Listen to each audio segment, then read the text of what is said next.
Okay, I want to start with a really specific, kind of weird scenario. Hmm. Imagine this. It's Tuesday night. You're on your couch. The bills are paid. Door's locked. You're warm. You are objectively safe. Totally safe. You're even, like, watching a sitcom you've seen 100 times, but inside your chest. It feels like a drum solo. Oh, yeah. Full-on physiological panic. Exactly. Your heart is just hammering away, your palms are sweaty, and you have this creepy feeling that something awful is about to happen. That classic sense of impending doom. And what do we usually do when that happens? We try to, logic our way out of it. We think, okay, why am I anxious? Is it that email I sent? Is it my childhood? We immediately go looking for the psychological hook. We have to find a story that matches the feeling. Yeah. We try to meditate, which for me at least usually just ends up being me sitting in silence thinking about how anxious I am. Right. But here's the curveball we're throwing out today. What if that feeling, what if it isn't in your mind at all? What if your brain is fine? What if your brain is fine, but it's getting a faulty signal from, like, the engine room downstairs? That is the core question. We treat anxiety as this purely mental, emotional state, Yeah. a problem of worry or fear. And to be clear, that stuff exists. Trauma is real. Of course. But today, we're ignoring the driver, and we're looking at the car. We're looking at the mechanical errors, the plumbing issues, the physical triggers that are just masquerading as an emotional crisis. We're going under the hood. This is a maintenance check, not a therapy session. Yeah. Because there's a really good chance that if you're feeling crazy, you're actually just feeling physiological. And the mechanism for this is fascinating. It really starts with the nervous system. You have to see your body as like a dual-engine vehicle. You've got the parasympathetic nervous system. That's your rest and digest mode. That's where you want to be when you're watching that sitcom. That's cruise control, the chill mode. Then you have the sympathetic nervous system. That's fight or flight. The gas pedal. That is the gas pedal. And anxiety on a physical level is simply your body jamming that gas pedal to the floor. The scary part is your brain doesn't always know why the pedal's down. It just knows we are going very, very fast. So I'm sitting on the couch, but my body has basically floored it. And because my brain feels the engine revving, it just assumes we must be in a car chase. That is a perfect analogy. The brain is a storytelling machine. If it feels the heart rate spike, if it feels that adrenaline, it immediately searches for a reason. Needs a narrative. It needs a narrative. My heart is racing, so I must be worried about the economy, or that dumb thing I said 5 years ago. The brain is literally gaslighting itself to explain a physical sensation. Can we actually, prove this is happening, or is this just a theory? Oh, you can absolutely measure it. There's a metric called heart rate variability, or HRV. It measures the tiny variations in time between your heartbeats. A high HRV means your system is flexible. It can rev up and cool down easily. But a low HRV, that means you're stuck on the gas. You can have someone who looks totally calm, smiling, sitting still. Right. But you hook them up to a monitor, and their HRV shows that internally, their engine is just redlining. So they're not consciously worried, but their body is just screaming, "Ooh!" Their body is in a state of high alert. And that leads us to our first major suspect. If you're feeling anxious for no reason, the very first place to look isn't your childhood. It's your fuel tank, specifically your blood sugar. Let's unpack this. We've all heard of being hangry. I feel like hangry is the socially acceptable version of this. My partner and I will be ready for a divorce over how to load the dishwasher. And then you eat something. And then we eat a taco and suddenly we're in love again. It's ridiculous. It sounds funny, but the mechanics behind it are actually pretty severe. Your brain is a fuel hog. It uses about 20% of your body's energy, even though it's tiny. And unlike your muscles, the brain can't store fuel. It has no fat reserves to tap into. It is completely dependent on what's in your bloodstream right now. So when the tank runs dry, the brain is the first to panic. It is a life or death emergency for the brain. Hypoglycemia, low blood sugar, is perceived as a direct threat to survival. So what does the body do to save you? Panic button. It slams the panic button. It signals the adrenal glands to dump cortisol and adrenaline. Adrenaline. The fight juice. The very same. The body releases adrenaline to force the liver to kick out some stored sugar, it's called glycogen, to feed the starving brain. It's a survival mechanism. But the side effect? The side effect is you are now flooded with the exact chemical that produces the feeling of anxiety. You aren't worried about the dishwasher, you're just chemically flooded because your brain is running on fumes. So you're sitting there shaky, irritable, heart racing, thinking, wow, I am such an anxious person. But really, your body is just screaming, give me fuel. The anxiety is just a symptom of the emergency fuel system kicking in. Okay, so here's the trap, though. When I feel that dip, that weakness, that shakiness, my instinct isn't to go grill a steak. No. My instinct is candy, soda, a donut. I want that quick hit. And for a long time, medically, people were told to do just that. Oh, low blood sugar here, have some hard candy. Seems logical. Sugar is low, so add sugar. It's logical if you want a 20-minute fix in a 2-hour crash. It is literally like pouring gasoline on a fire. Right. You eat the candy, your blood sugar skyrockets, the body panics in the other direction. Whoa, way too much sugar. And releases this massive wave of insulin to knock it back down. And insulin's very good at its job. Too good. It often pushes the sugar down, sometimes even lower than it was before you ate the candy. Oh, so now you crash again. And the whole panic cycle just restarts. You're just bouncing between starving panic and sugar coma, and your anxiety is riding that roller coaster the entire time. So if the candy is the trap, what's the actual fix? How do we get the tank stable? You have to change the fuel source. The fix isn't calming down. It's not deep breaths. It's dietary. Real food. Real food. You have to replace those quick carbs with high-quality protein and healthy fats. They burn slowly. They give a steady stream of energy to the brain without those huge insulin spikes. And what about snacking? And this is the part people hate. You have to stop snacking. I knew you were going to say that. Every single time you eat, you trigger an insulin response. If you want to stop the anxiety roller coaster, you have to give your blood sugar a chance to stabilize. So here's the test then, for anyone listening. If you get these waves of anxiety, ask yourself this. Does it magically disappear 20 minutes after you eat a solid meal? That is the tell. If you eat a burger, no bun, and suddenly the world feels manageable again, your anxiety was never mental. It was a blood sugar problem. That is so simple. It's almost embarrassing. Yeah. I thought I was having an existential crisis, but actually I just needed a sandwich. It's humbling. But let's take it a step further. Let's talk about when the car is parked in the garage. Let's talk about sleep. Oh, the sleep anxiety. I know this one intimately. You fall asleep just fine, but then, bam. Eyes wide open. Eyes wide open. It's 2:00 a.m. Your mind is racing. You're not just awake, you are alert. This is the 2 a.m. wake-up call.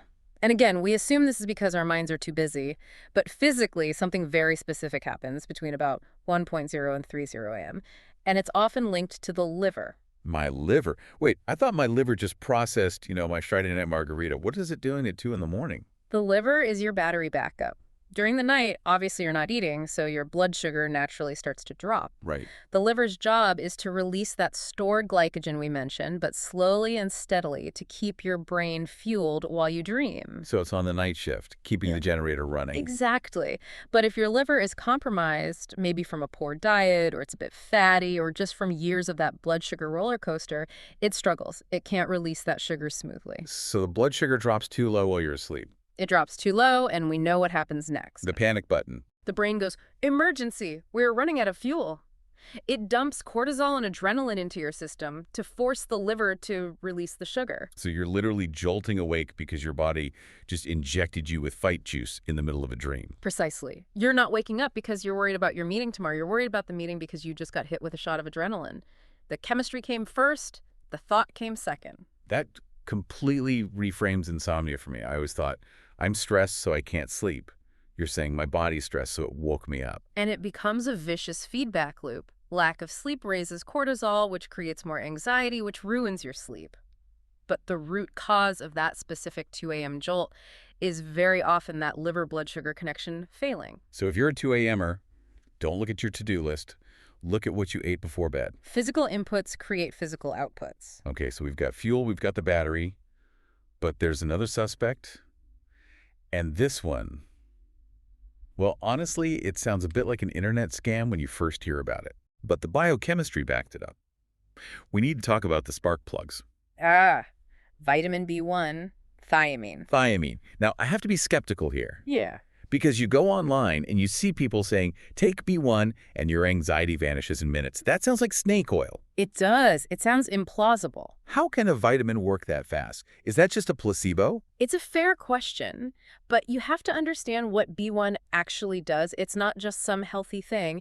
It is the literal spark plug that allows your engine to burn fuel cleanly. What do you mean, burn cleanly? When your cells burn sugar for energy, they create byproducts.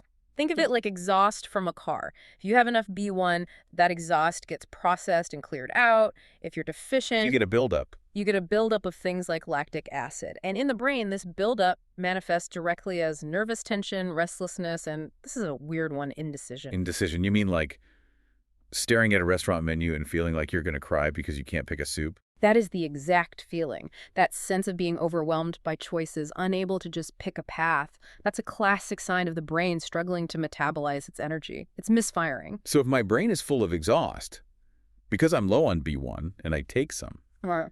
it really can work in minutes. If the deficiency is the direct cause, yes. Especially with some of the more absorbable forms. It's not magic, it's just chemistry.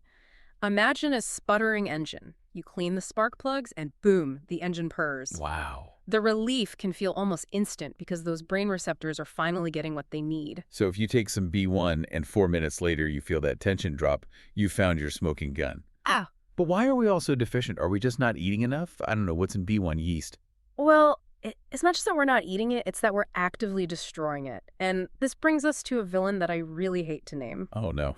I know where this is going. Please don't say it. I have to. It's the caffeine. Groans.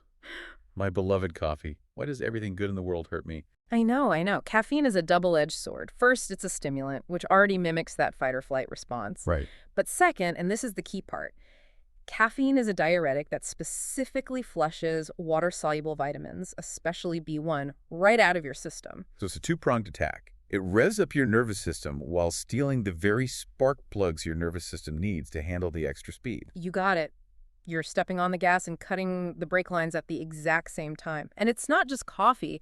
High-carb diets burn through massive amounts of B1. So a bagel and 4 cups of coffee. A bagel and 4 cups of coffee is like a perfect storm for B1 depletion. And you're wondering why you feel like you're vibrating all day. Ugh. Maybe it's not generalized anxiety disorder. Maybe it's just a raw material shortage. It was for me. In college, I lived on coffee and carbs. I was tired, anxious. It was a cycle. I was treating the fatigue with the very thing that was making the anxiety worse. The cycle of doom. Okay, one last suspect. We've done fuel, battery, spark plugs. We need to talk about the chassis, the actual structure of the machine. Protein. Protein. We always think protein is for muscles, for the gym. Yeah. But it's for your mood. This is where it gets a little technical, but it's so important. We talk about neurotransmitters, right? Serotonin, dopamine, GABA. The feel-good chemicals. The chemicals that make you feel calm, happy, focused. We talk about them like they just appear out of nowhere, but they don't. They have to be manufactured. Your body has to build them. Yes. And what does it build them out of? Amino acids. And where do we get amino acids? Protein. Protein.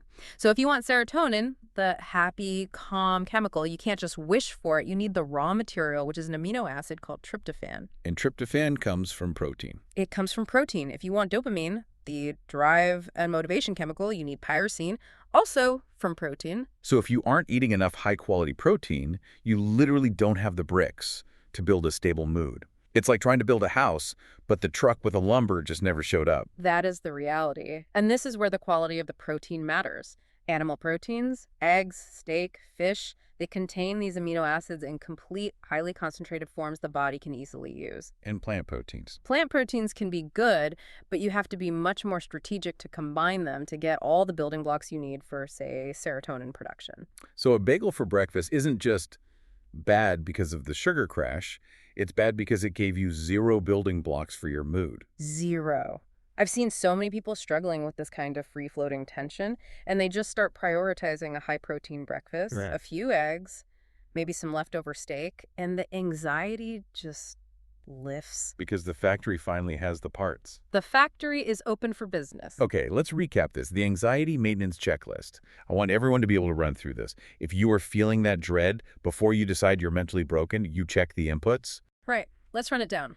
Number 1, the fuel. Is your blood sugar crashing? Does eating a real meal make it go away? Number 2, the turbocharger. Are you spiking your insulin all day with snacks and sugar? Number 3, the night shift. Is your liver waking you up at 2 a.m. because it's running out of gas? Number 4, the spark plugs. Could it be a B1 deficiency? That weird nervous tension and indecision? Number 5, the sabotage. Are you pounding caffeine and flushing out your nutrients? And number 6, the parts.